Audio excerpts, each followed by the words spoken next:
Resenha com livro. Hoje eu quero estar falando sobre esse livraço aqui, Filosofia para Entender Teologia, Diogenes Allen e Eric Sprintet, da Academia Cristã, junto com a editora Paulus. Vou estar lendo um pouco do prefácio aqui para você saber o que o livro vai abordar, né?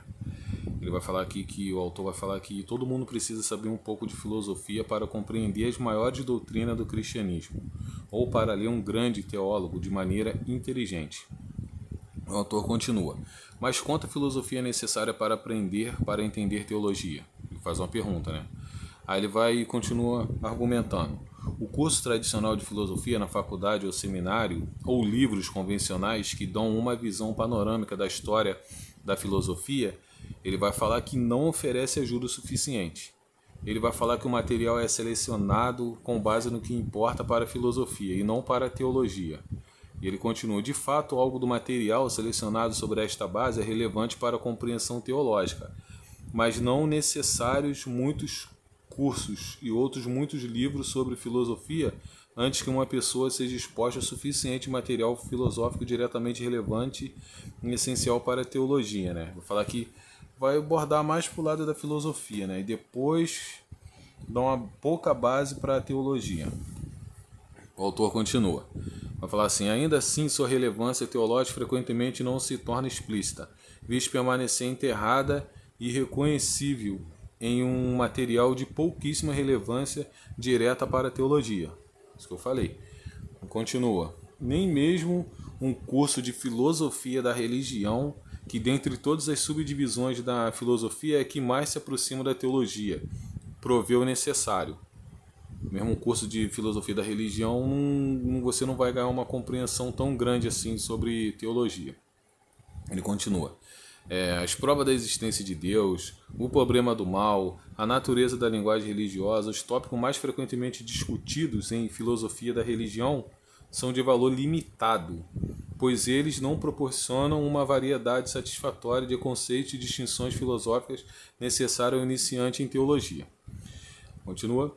Mesmo um teólogo experiente só encontra conexões com a filosofia da religião na periferia da teologia. Alguns seminários reconhecem que seus alunos precisam saber alguma coisa de filosofia, mas em seus esforços para atender às necessidades,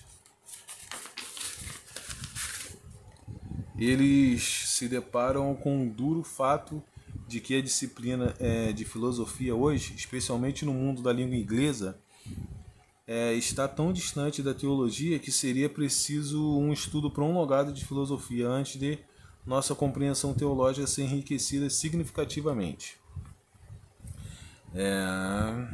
Na maior parte dos seminários, as muitas exigências que pesam sobre o corpo docente e recursos simplesmente impedem a disposição de um estudo aprofundado de filosofia no seu formato normal por muitos de seus estudantes. Poucos seminários participam de mais de um curso de filosofia no seminário, ou em seus dias de faculdade, a maioria não participam de nenhum.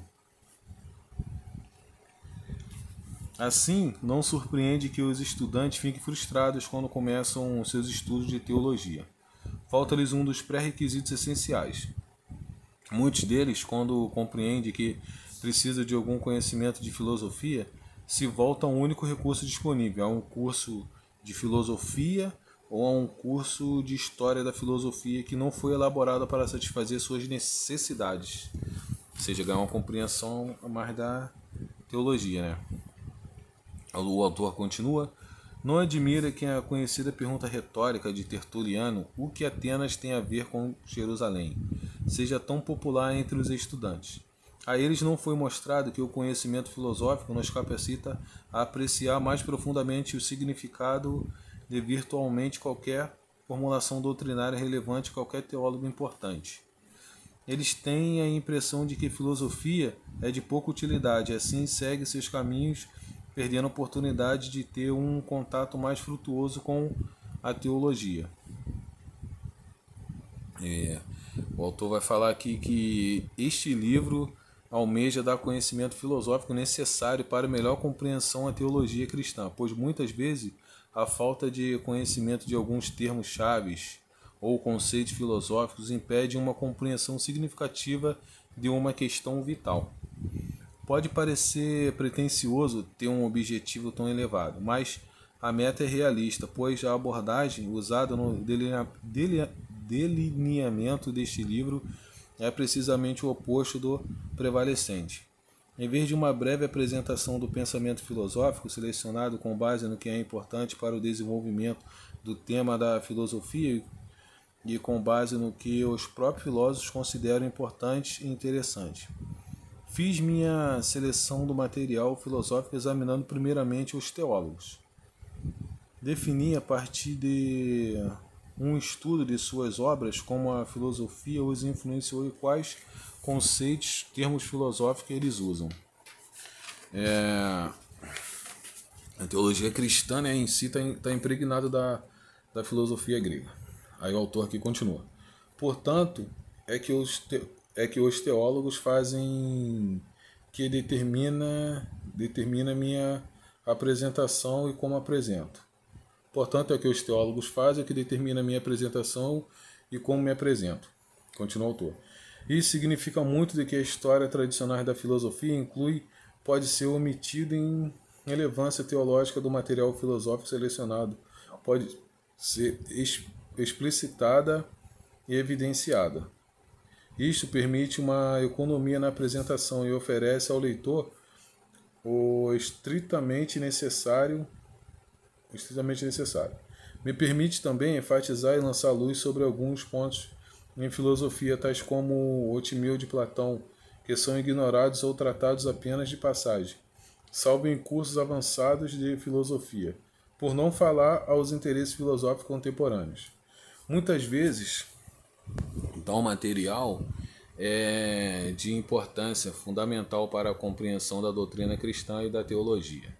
Usando o princípio da seleção do que importa para a teologia, procuro colocar o leitor em uma posição que lhe proporcione os melhores resultados em retorno ao tempo e ao esforço empregados. Este livro não é uma história convencional de filosofia que vai de Platão até o presente. Não, somente porque a minha abordagem é diferente, mas também porque ao fazer minha seleção, meus olhos permanecem sobre aquilo que um filósofo tenha dito e que tenha influenciado significativamente a teologia cristã e algumas doutrinas fundamentais. Isso aí. Eu vou CT só para falar o que o filósofo acabou influenciando na teologia cristã. Vai continuar o autor. Na maior parte delas foi por sua influência sobre a compreensão cristã de Deus, Cristo, os seres humanos, sua natureza, destino e poder da razão. E isto resulta no exame, por exemplo, de Timeu de Platão, não somente com mais ênfase do que os estudos habituais, mas logo no início da minha apresentação de Platão, embora ele se encontre entre os últimos de seus diálogos. No interesse da teologia, me desvio de uma estrita sequência filosófica, ignorando Aristóteles, até chegar aos teólogos medievais, exceto uma obra sobre lógica, ainda que Aristóteles seja um filósofo antigo. Do mesmo modo, tratado a reflexão do processo em conjunção com os medievais, e Aristóteles, embora aquele que seja o movimento do século XX. Isto é, porque Aristóteles exerceu muito pouca influência sobre a teologia, até a Idade Média. É visto que a reflexão do processo é uma filosofia necessária para compreender teologia. Ela é mais facilmente compreendida em relação a Aristóteles e aos teólogos medievais. Ele vai tratar Aristóteles conforme o tempo dele. Continua o autor. De tempos em tempos exemplifico a maneira pela qual o conhecimento da filosofia tratada nos capacita a entender determinado teólogo ou doutrina. Por exemplo, o conhecimento das categorias de Aristóteles nos habilita a ver como Gregório de Nissa, escrevendo sobre a Trindade, estava acima da conceitualidade de seus dias. Não é possível perceber esta realização sem conhecer as categorias. Espero que ao dispor o material filosófico aqui abrangido desta maneira, o leitor chegue a uma melhor compreensão do assunto e também perceba seu valor para a teologia. Isso, e continua. Nesta segunda edição mostro o efeito da filosofia sobre a espiritualidade cristã. Embora a espiritualidade cristã não seja usualmente considerada teologia doutrinal ou investigação teológica, mas para todos os teólogos da Igreja Antiga e para muitos no período medieval, a prática da espiritualidade era considerada necessária à investigação teológica, como pode ser facilmente constatada na investigação de Agostinho sobre a Trindade ou nas orações de Anselmo em sua indagação acerca da existência de Deus. Ademais, houve um imenso aumento no interesse pela espiritualidade cristã nos últimos 4 décadas.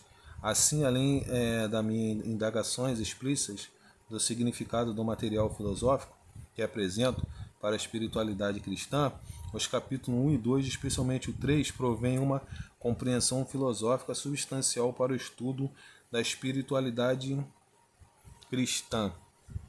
O autor aqui continua falando outros assuntos aqui. Ele vai falar aqui: não pretendo, é claro, que este livro forneça a profundidade e o domínio que só podem vir de um prolongado estudo das fontes primárias e secundárias da filosofia. Mas sustento que, dadas as sérias restrições ao currículo e ao corpo docente de hoje, este trabalho pode dar a um estudante um sólido fundamento sobre o qual construir e pode também significativamente reduzir a frustração, agora tão amplamente sentida por aqueles que começam a estudar teologia, sem a compreensão filosófica necessária para apreciá-la. Continua o autor: como professor de seminário por 36 anos e como alguém rigorosamente treinado enquanto purista em filosofia, tentei muitas maneiras diferentes de superar este problema educacional. A abordagem usada neste livro é minha experiência e provou ser a mais econômica e proveitosa. Ele vai falar aí que você conhecer as doutrinas, muita doutrina da igreja, muita coisa que as pessoas se falam hoje em dia, você precisa saber que a teologia cristã está impregnada da cultura grega, da filosofia grega, né? Eu me lembro uma vez que eu estava num seminário, eu falei isso, e muita gente que já estava lá 3 anos estudando, 2 anos, não sabia que a teologia cristã está impregnada da filosofia. Aí os caras vieram depois me perguntar onde que eu li isso, né? E eu tinha lido no livro do Frank Viola. Eu vou falar um pouco aqui agora do sumário. Aí vai começar o prefácio, vai começar a introdução. Depois eu vou falar um pouco da introdução nesse canal aqui também. Aí, nós vamos ver aqui o sumário do livro. Introdução, o fundamento da teologia cristã. O mundo foi criado. Aí já no capítulo 1, ele vai falar: Platão, o mundo é o artefato de uma mente. Capítulo 2, vou continuar falando sobre Platão. Este mundo não é o nosso lar. No capítulo 3, ele vai falar sobre a tradição platônica, os estoico-platônicos e o pseudo-dionísio. Capítulo 4, vai falar sobre Aristóteles, suas categorias e o mistério de Deus. Capítulo 5, Aristóteles e a criação da teologia escolástica. Capítulo 6, o programa de Tomás de Aquino e 2 críticas, Karl Barth e a teologia do processo. Já no capítulo 7, os inícios do mundo moderno, nominalismo, humanismo e a revolução científica. Agora vamos capítulo 8. Ele vai falar o início da filosofia moderna, racionalismo, empirismo e iluminismo. Capítulo 9, Kant e os limites do conhecimento. Capítulo 10, Hegel e a restauração do otimismo. Capítulo 11, a busca por significado na filosofia contemporânea, existencialismo, fenomenologia e hermenêutica. Capítulo 12, pós-modernismo. Nossa, tá lendo? Pós-modernismo, verdade, objetividade e certeza. Capítulo 13, pós-modernismo, filosofia moral. Aí a bibliografia. Esse é o livro, Filosofia para Entender Teologia. Vou estar abordando, fazer um resumo bem breve aqui dos assuntos aqui, depois vou fazer um resumo da introdução. Se inscreva no canal aí, compartilha aí.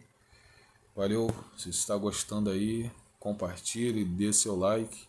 E muito obrigado aí por assistir aí. Resenha com livro.